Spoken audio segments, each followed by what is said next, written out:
मोदी जी कह रहे थे स्वरोजगार के चक्कर में कि भैया आप लोग पकौड़ा तलो, है ना, रोजगार होगा कि नहीं। मैं सबसे यहाँ पे इतने भाई हमारे हैं, मैं सबसे पूछना चाह रहा हूँ कि रोजगार और जीविकोपार्जन में अंतर क्या होता है। पकौड़ा तल के 200-300 रुपए कमा लोग उसे रोजगार कहते हैं। देश में इतना बेरोजगारी कर दिया ना मोदी कि पूरा बर्बाद कर दिया देश को। अरे अच्छा हमारे अच्छा कर दिया, अच्छा यो कर दिया। अच्छे दिन आएंगे उनके, मोदी के अच्छे दिन आए, अच्छे दिन आए, 15 हमारे थोड़ी आए, पब्लिक के थोड़ी आए। अच्छे दिन तो मोदी के आए। कांग्रेस तो खराब कर रहे हैं, कुछ लोग यहाँ पे पप्पू कह रहे थे, मान लो उनकी अच्छा है, कहानी कोई दिक्कत नहीं है ना। आज से 14 से पहले ये नियम था ना, किसी भी प्राइवेट कंपनी में काम करो 2-3 साल करोगे उसके बाद परमानेंट कर दी जाएगी। आज सारा व्यवस्था हटा दी गई है ताकि कंपनी जब तुम्हें गांड पलात मार के भगा दिए जाओगे।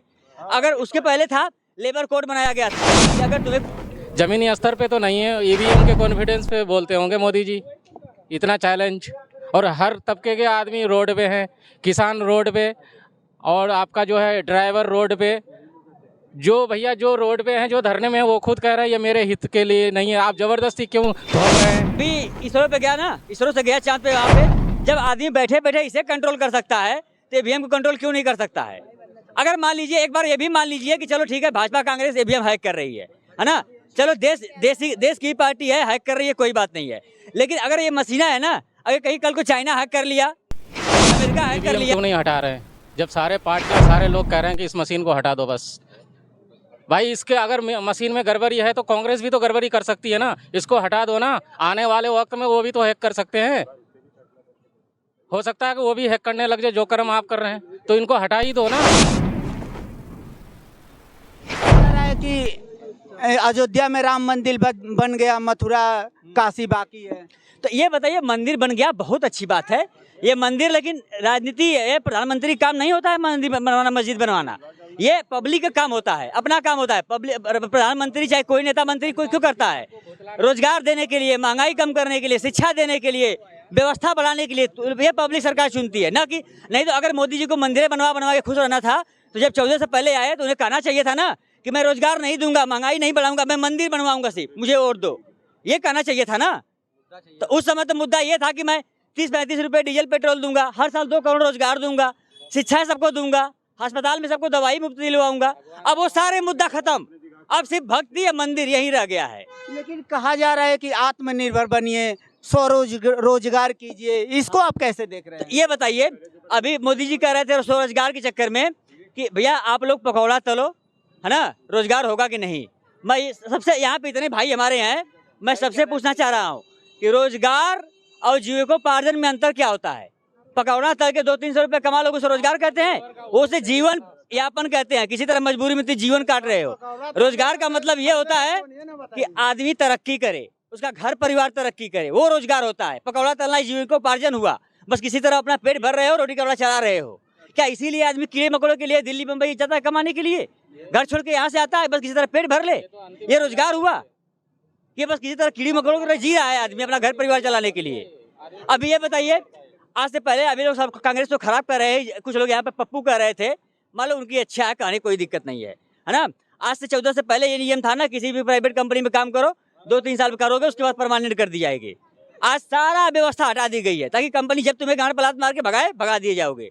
अगर उसके पहले था लेबर कोड बनाया गया था कि अगर तुम्हें कोई भी कंपनी परेशान करती है, फालतू ऐसे निकालती है, तो तुम लेबर कोड में जाओगे, उसे तुम्हें मुआवजा देना पड़ेगा और तुम्हें नौकरी भी देनी पड़ेगी। सरकार ने लेबर कोड भी हटा दिया गया, जाओ कंपनी वालों जब मर्जी करे लात मार के भगाओ इन सबको, इन सब कोई औकात नहीं है।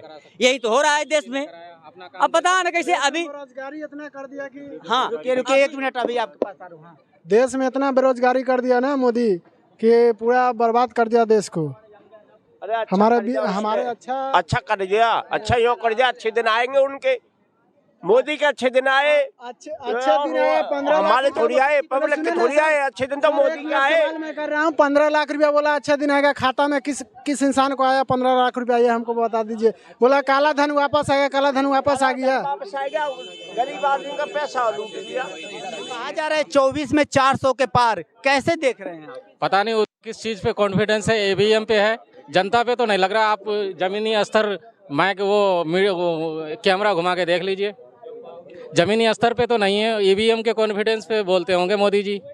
इतना चैलेंज, और हर तबके के आदमी रोड पे हैं, किसान रोड पे, और आपका जो है ड्राइवर रोड पे, जो भैया जो रोड पे हैं जो धरने में हैं वो खुद कह रहे हैं ये मेरे हित के लिए नहीं है, आप ज़बरदस्ती क्यों थोप रहे हैं?